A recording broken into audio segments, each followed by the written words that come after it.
Hi! Hello! Welcome to our channel enlighten Amulya. This is Sravanthi. ఈరోజు ఈ వీడియోలో TS headset exam గురించి అయితే తెలుసుకుందాం. అంటే చాలామంది బీటెక్ అయిపోయిన వాళ్ళు గానీ, డిగ్రీ అయిపోయిన వాళ్ళు గానీ, అక్క హెడ్సెట్ ఎంట్రన్స్ ఎగ్జామ్ డేట్ ఎప్పుడుంటుంది? నోటిఫికేషన్ ఎప్పుడొస్తుంది? ఎగ్జామ్ ఎప్పుడుంటుంది? మళ్ళీ మనం కాలేజ్‌లో ఎప్పుడు జాయిన్ అవుతాం? ఇటువంటి డౌట్స్ అయితే చాలామంది పర్సనల్‌గా కూడా కాల్ చేసి అడుగుతున్నారు. బీఎడ్ చేయాలని ఇంట్రెస్ట్ ఉన్నవాళ్ళు. సో, వాళ్ళందరి కోసం అయితే ఈ వీడియో. ఆల్రెడీ దీనికైతే నోటిఫికేషన్ వచ్చేసింది హెడ్సెట్‌కి.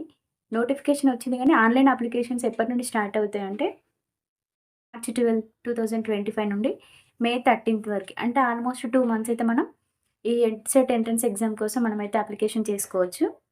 అండ్ మొత్తం 8 స్టేజెస్‌లో అయితే ఎగ్జామ్ ఉంటుంది. చాలా మందికి తెలిసిందే. ఒక్కసారి డిస్కస్ చేస్తాను చూడండి. ఫస్ట్ ఏమో release of notification for the headset 2025 online application already start అయిపోయింది.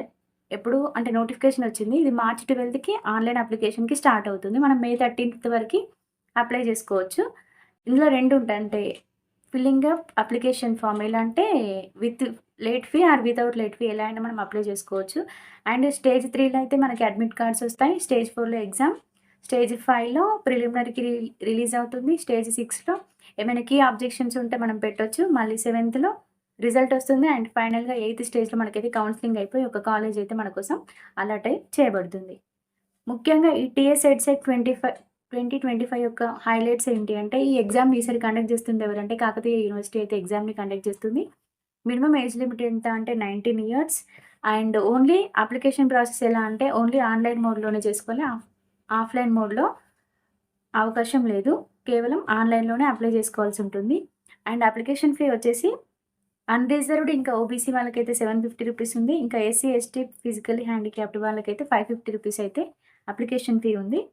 అండ్ ఎగ్జామ్ ప్యాటర్న్ వచ్చేసి మొత్తం 150 క్వెషన్స్ ఉంటాయి.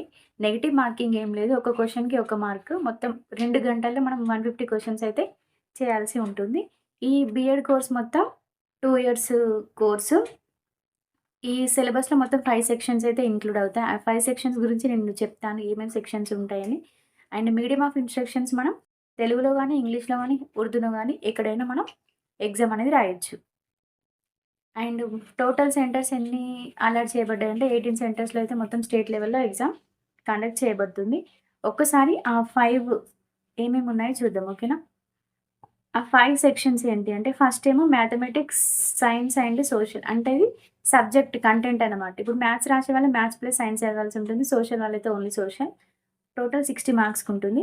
And teaching aptitude 20 marks, general English 20 marks, GK and educational issues 30 marks and computer awareness 20 marks. మొత్తం 150 మార్క్స్‌కైతే exam ఉంటుంది. చెప్పాను కదా! 2 అవర్స్‌లో అంటే 120 మినిట్స్‌లోనే 150 క్వెషన్స్ అయితే చేయాల్సి ఉంటుంది. ఓకేనా?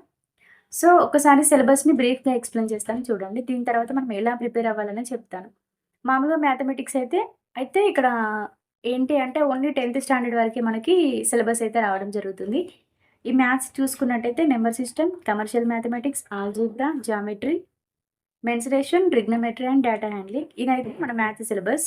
And coming to physical science material, light, electricity and magnetism, heat, sound, motion, changes, weather and climate, coal and petrol, some natural phenomena, stars and solar system, metallurgy and chemical reactions. ఇది మొత్తం physical సైన్స్‌కి సంబంధించింది. అంటే ఫిజిక్స్‌లోనే physics plus chemistry syllabus మొత్తం వస్తుంది.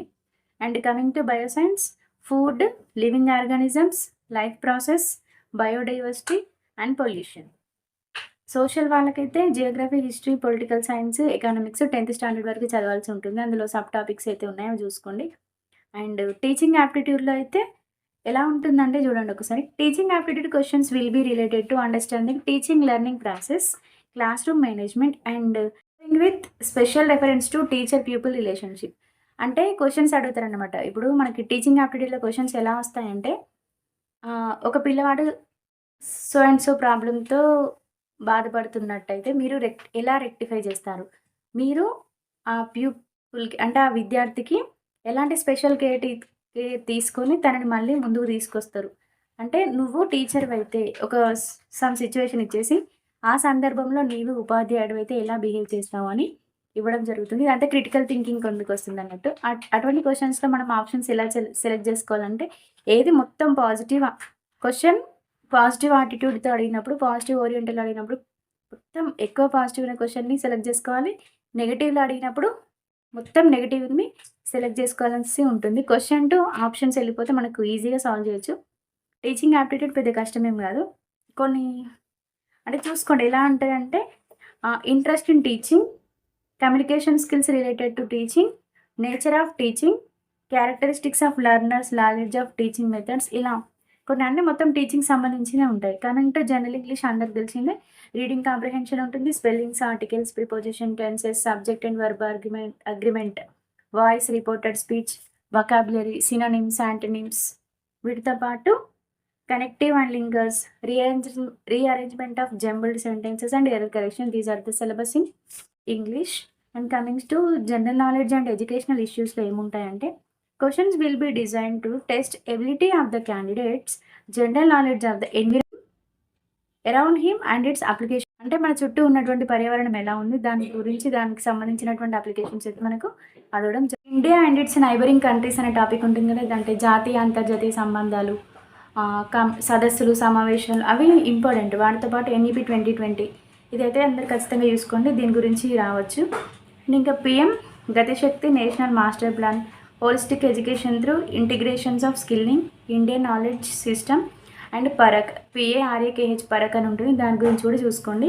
And కంప్యూటర్స్కి వచ్చేసరికి MS ఆఫీస్కి సంబంధించి ఎంఎస్ ఎక్సెల్ కావచ్చు, MS PowerPoint, Word, Excel ఇటువంటివన్నీ చూసుకోండి. దీంతో పాటు viruses and protection systems, applications of AI and machine learning ఇవి. ఇక basics of computers, input devices, output devices అవన్నీ ఉంటాయి కదా బేసిక్స్. దాంతోపాటు DBMS, database management system, importance of different types of databases ఇవన్నీ కూడా మనకి కంప్యూటర్లో రావడం జరుగుతుంది. సో మీకు ఇవన్నీ సిలబస్ ఒకే దగ్గర దొరకాలి అనుకుంటే ఏదైనా ఒక పబ్లికేషన్ అయితే పర్చేజ్ చేయండి. పర్చేజ్ చేసి అందులో ముందు కంటెంట్ చదువుకొని దాని తర్వాత ఉన్నటువంటి ప్రాక్టీస్ బిట్స్ చేయండి. కావాలంటే ఇంకా మోడల్ పేపర్స్ తీసుకొని ప్రాక్టీస్ చేయండి. లేదు అంటే మనకి ఆన్లైన్లో మనం ప్రీవియస్ ఇయర్ పేపర్స్ కొట్టినా కూడా ప్రీవియస్ ఇయర్స్ పేపర్స్ వస్తాయి, అలా అయినా ప్రాక్టీస్ చేసుకోవచ్చు. దీనికన్నా నాకు తెలిసి బుక్ తీసుకుంటేనే మీకు సబ్జెక్ట్ వస్తుంది, దాంతోపాటు ప్రాక్టీస్ చేస్తే కాన్ఫిడెన్స్ వస్తుంది. సో ఒకసారి ఆ బుక్ అయితే తీసుకొని మీరు చదవడం స్టార్ట్ చేయండి. ఏదైనా డౌట్ అయితే గూగుల్‌లో సెర్చ్ చేసుకోవచ్చు, యూట్యూబ్‌లో మేబీ క్లాసెస్ ఉంటాయి కాబట్టి మీరు ఈజీగా చదువుకోవచ్చు. 10th స్టాండర్డ్ కాబట్టి అందరు సబ్జెక్ట్ అయితే రాయగలుగుతారు. సో ఒక్కసారి కంప్యూటర్స్ మీద టచ్ లేని వాళ్ళు కంప్యూటర్స్, టీచింగ్ యాప్టిట్యూడ్ అనేది ఓకే మనం ఈజీగా చేయగలుగుతాం చదువుకోకున్నా పర్లేదు. కానీ ఎన్ఈపి 2020 మాత్రం చదువుకోండి. ఎన్ఈపి 2020 కావాలనుకున్న వాళ్ళు మన యాప్‌లో అది ₹5కో ఏమో పెట్టాను నేను నోట్స్ ఓన్‌గా రాసి పెట్టడం జరిగింది, తీసుకోండి. లేదంటే వెబ్‌సైట్ నుండి మీరు ఎన్ఈపి 2020 డాక్యుమెంట్ డౌన్లోడ్ చేసుకున్నా కూడా వస్తుంది. కాకపోతే మొత్తం ప్యూర్ ఇంగ్లీష్ ఉంటుంది. మీరు అనుకున్న వాళ్ళు మాత్రం అది మన యాప్‌లో ఉంది ఎన్ఈపి 2020, అది పర్చేజ్ చేసుకొని చదువుకోండి. ఓకేనా? థ్యాంక్ యూ ఫర్ వాచింగ్ అండి. ఇంకా కింద ఏమైనా డౌట్స్ ఉంటే మీరు కింద మెసేజ్ చేయండి, నేను టైం చూసుకొని అయితే వీడియో చేయడానికి ట్రై చేస్తాను. థ్యాంక్ యూ ఫర్ వాచింగ్ అండి. If you like this video please like, share and comment and don't forget to subscribe our channel enlighten Amulya. Thank you.